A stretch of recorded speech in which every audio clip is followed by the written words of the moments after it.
अस्सलाम वालेकुम, क्या हाल है आप लोगों के। मेरा नाम सैयद इस्माइल तनवीर है और आज की इस वीडियो में हम बात करेंगे क्वांटिटेटिव मैनेजमेंट अप्रोच के बारे में। मेरे एक वीडियो के नीचे कमेंट आया था एक सब्सक्राइबर का, उन्होंने ये कहा कि क्वांटिटेटिव मैनेजमेंट अप्रोच या क्वांटिटेटिव रिसर्च के बारे में थोड़ा सा बता दें, इसको क्लियर कर दें। मैंने भी जब यूट्यूब पे देखा तो वहाँ काफ़ी सारे लोगों ने समझाया था, मगर मुझे भी समझ में नहीं आया उसके बारे में कि उन्होंने किस तरीके से उसको समझाया है।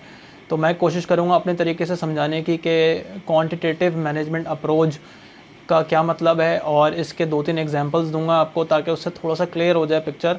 वैसे ये मेरा सब्जेक्ट नहीं है, मैंने नहीं पढ़ा इसके बारे में, मैंने अभी 1 घंटा पहले इसके बारे में पढ़ा, तो जो मुझे समझ में आया आपको समझाने की कोशिश करूँगा।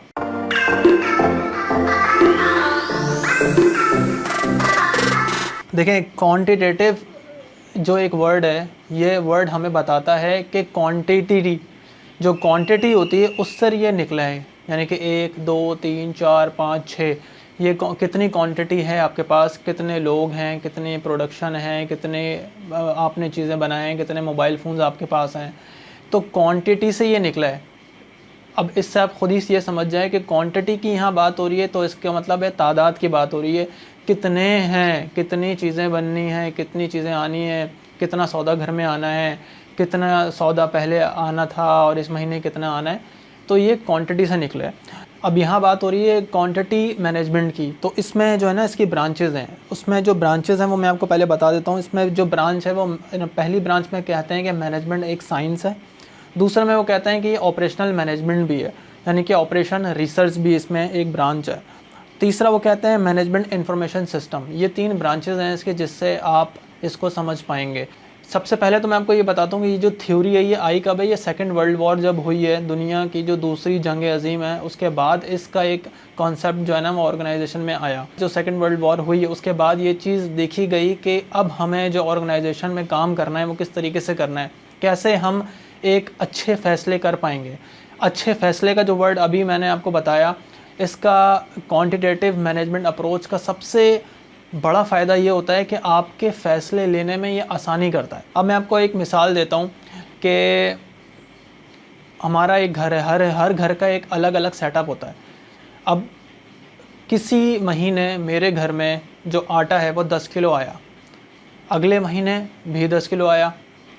अब कि उसमें से कितना ख़र्च हो रहा है और कितना बच रहा है ये कैसे मालूम होगा, उसके लिए हमें क्वांटिटी मालूम करनी पड़ेगी कि 10 किलो आया था इस महीने आटा, तो 10 महीने इस्तेमाल भी हुआ है कि नहीं हुआ। अगर 10 किलो आपने ख़रीद लिया, ठीक है, लेकिन इस्तेमाल हुआ 8 किलो, तो 2 किलो आपको बस बचता है, तो फिर आप अगले महीने क्या करोगे, 8 किलो लोगे आटा, क्योंकि आपको पता है कि 2 किलो लास्ट टाइम आपने ज़्यादा ले लिया था, ठीक है। फिर अगर या आपने 10 किलो ख़रीद तो लिया है, मगर यूज़ ऐसा हुआ कि वो 10 किलो 20 दिन में ही ख़र्च हो गया, तो फिर आगे आखिर के जो 10 दिन थे उस 10 दिनों के लिए आपने क्या किया, 2 किलो आटा और ख़रीदा, तो आपको वो 10 से 12 हो गया। तो मकसद क्या है, आपको ये पता चल जाएगा कि आप इस वक्त जो भी चीज़ ख़रीद रहे हैं या जो भी चीज़ की प्लानिंग कर रहे हैं वो ज़्यादा कर रहे हैं या कम कर रहे हैं। क्वांटिटेटिव मैनेजमेंट अप्रोच का मतलब ये होता है कि जो भी ऑर्गेनाइजेशन में लोग काम कर रहे हैं, वो जो अगर प्रोडक्शन की कोई ऑर्गेनाइजेशन है तो वो ये जान लेते हैं कि हमें कितनी प्रोडक्शन करनी है, कितनी प्रोडक्ट्स बनाने हैं। अगर कोई मोबाइल फ़ोन की कंपनी है, ठीक है, अब एक कंपनी के कितने सारे मॉडल्स होते हैं। अब हर मॉडल ज़्यादा नहीं बिकता, कुछ मॉडल्स ऐसे होते हैं जो बहुत ज़्यादा चलते हैं। तो ये कैसे पता चलेगा कि हमारा कौन सा मॉडल कितना सेल हो रहा है, कौन सा मॉडल बहुत कम जो है वो सेल हो रहा है। तो इसीलिए जब हम क्वांटिटेटिव मैनेजमेंट रिसर्च करते हैं, जब हम उसकी रिपोर्ट्स बनाते हैं, तब हमें पता चलता है कि अच्छा भाई इस कंपनी का ये वाला मोबाइल या ये वाला जो मॉडल है वो ज़्यादा जो है ना वो सेल हो रहा है। तो जाहिर सी बात है जब ज़्यादा सेल होगा तो वो प्रोड्यूस भी हमें ज़्यादा करना पड़ेगा। तो ऑर्गेनाइजेशन जो होती हैं, जितनी भी ऑर्गेनाइजेशंस होती हैं, वो क्वांटिटेटिव मैनेजमेंट अप्रोच का जो यूज़ होता है वो इसलिए करती हैं, वो अपनी कंपनी का एक रिपोर्ट बनाती है हर साल या हर महीने की, कि हमारी जो कंपनी है वो इस महीने उसने क्या परफॉर्म किया है। अगर अच्छा परफॉर्म किया है तो उसको और अच्छा बनाते हैं, और अगर बुरा परफॉर्म किया है तो ये आइडेंटिफाई करते हैं इस रिसर्च से, इस अप्रोच से, कि क्या गलतियाँ कर रहे हैं हम। एक और एग्जाम्पल देता हूँ आपको समझाने के लिए। जो डॉक्टर होता है वो, हम जब मरीज़ जाता है डॉक्टर के पास तो वो क्या करता है, मरीज़ को देखने के बाद वो कहता है आप ये टेस्ट करा लें, ये टेस्ट जब आप कराएंगे तो फिर मैं बताऊंगा कि क्या करना है। तो जब हम टेस्ट कराते हैं तो उसके बाद वो मरीज़ को नहीं देखता, उसके बाद वो रिपोर्ट देखता है। वो रिपोर्ट में देखता है कि भाई क्या क्या चीज़ें गड़बड़ है इसके अंदर। तो फिर वो क्या करता है, जब वो रिपोर्ट देखता है तो फिर बताता है कि अच्छा इन दवाओं की आपको ज़रूरत पड़ेगी, आप ये दवाएँ खाएँ। जब आप वो दवाएँ खाते हैं उसके बाद फिर वो दोबारा रिपोर्ट को देखता है और फिर उसको एनालाइज़ करता है कि पिछली रिपोर्ट और इस रिपोर्ट में कोई फ़र्क है। अगर फ़र्क होता है तो वो क्या करता है, आपको अगला लाहे अमल बताता है, अगला फ़ैसला बताता है कि उसने क्या करना है, अगला स्टेप जान लेता है। लेकिन कैसे जानता है, जब उसके पास सामने रिपोर्ट्स आ जाती हैं। रिपोर्ट्स का मतलब ये है कि स्टैटिस्टिक्स आ जाते हैं आपके पास रिपोर्ट आ जाती है, आपके पास नंबर्स आ जाते हैं, आपके पास क्वांटिटी आ जाती है कि जो दवाएं मैंने दी थी आपको खाने के लिए 2 चम्मच खानी थी, अब आप 4 चम्मच खाएं, या 2 चम्मच मैंने पहले बताई थी तो आप 1 चम्मच खाएं। तो क्वांटिटेटिव मैनेजमेंट अप्रोच क्या करती है, हमें ये बताती है कि हमें आगे क्या करना है, कि हम क्या गलतियां कर रहे हैं, या कौन सी चीज़ ऐसी है जिसमें हम बहुत ज़्यादा ज़्यादती कर रहे हैं, बहुत ज़्यादा गलतियां कर रहे हैं। ठीक है, तो एक तो मैंने आपको ये मिसाल दे दी कि क्वांटिटेटिव अप्रोच का ये सबसे बड़ा फ़ायदा ये होता है कि वो हमें ये बताती है। एक और एग्जांपल देता हूँ आपको कि अगर आपको मैं ये कहूँ कि आपके पास 2 कंपनीज़ हैं, आप ये बताएं कि इसमें से बेहतर कौन सी है और बेहतर कौन सी नहीं है, यानी कि जो कौन सी कंपनी अच्छी है, कौन सी अच्छी नहीं है।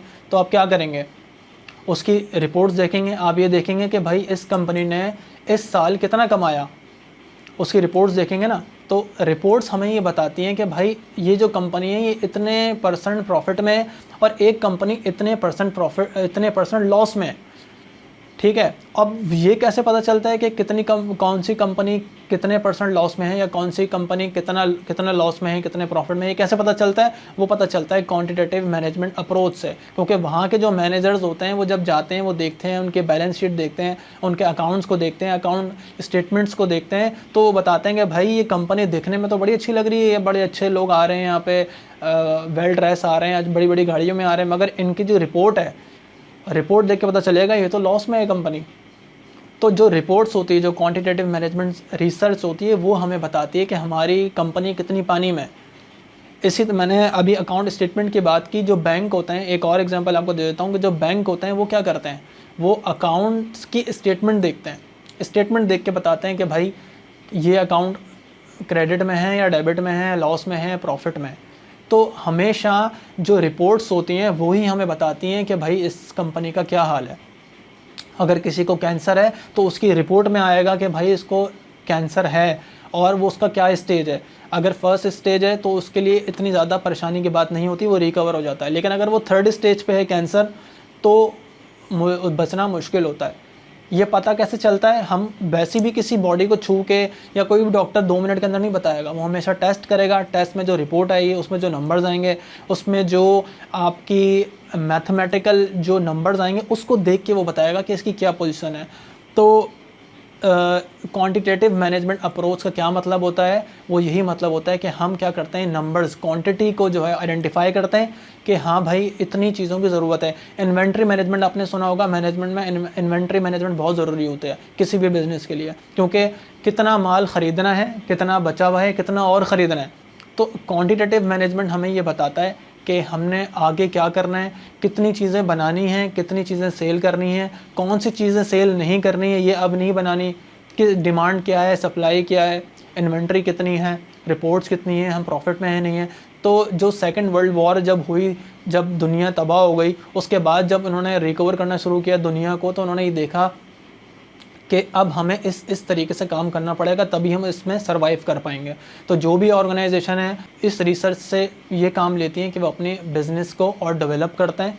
और ये आप घर में भी इसकी आप एग्जांपल ले सकते हैं कि अगर आपका एक घर है, आप घर के मालिक हैं, तो अगर आपको क्वांटिटेटिव मैनेजमेंट नहीं आती है तो आप एक अच्छा घर नहीं चला सकते, क्योंकि ऑर्गेनाइजेशन तो खैर बाद में आती है ना, पहले तो हमें घर चलाना आना चाहिए कि घर में कितने एक्सपेंसेस हैं, कितनी आपकी इनकम है, कितना सामान घर में आना है, कितना जाना है, कौन सी चीज़ हमने ज़्यादा ख़रीद ली है, कौन सी चीज़ हमने कम ख़रीद ली है। तो ये इसका बेसिक कॉन्सेप्ट होता है। मेरी कोशिश ये थी कि मैं इसको थोड़ा सा छोटे वे में समराइज़ करके आपको एग्जांपल के तौर पे समझा दूँ। वैसे इंग्लिश में बहुत ही अच्छी अच्छी इंग्लिश लोगों ने बोली हुई है, लेकिन समझ बिल्कुल नहीं आ रहा। मुझे भी समझ में नहीं आया उन्होंने क्या बोला, क्या बोल के उन्होंने वीडियो बना दी है। वो उन्होंने सब ने किताबी बातें की हैं, मैंने भी जब पढ़ा मुझे कुछ समझ में नहीं आया। तो मैंने ये वीडियो इसलिए बनाई है कि मैं आपको ना इंग्लिश बोलूँगा आपके सामने, ना आपको इंग्लिश बातें बताऊँगा। उसका जो उर्दू तर्जुमा है वही मैंने इस वीडियो में आपको बताया है। अगर आपको समझ में आया है तो आपने वीडियो के नीचे कमेंट करके मुझे ज़रूर बताना है। इस वीडियो में फ़िलहाल इतना ही। Thanks for watching.